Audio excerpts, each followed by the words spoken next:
Here's how to choose the best value when redeeming a flight on Aeroplan.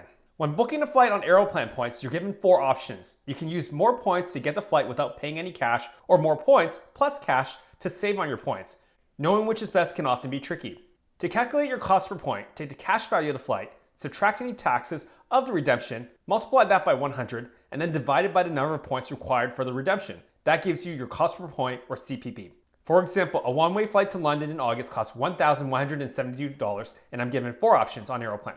The best option is usually a little bit of cash and points. In this case, 25,300 points plus $77. Using this formula, I take the cash value and subtract the taxes, which equals $1,095. I multiply it by 100 and then divide it by 25,300 points. That's a CPP of 4.32, which is incredible considering the average value of Aeroplan is 1.5 to 2. Now let's say I went the all points option. My CPP ends up being 3.55, which is still good, but lower than the first cash choice.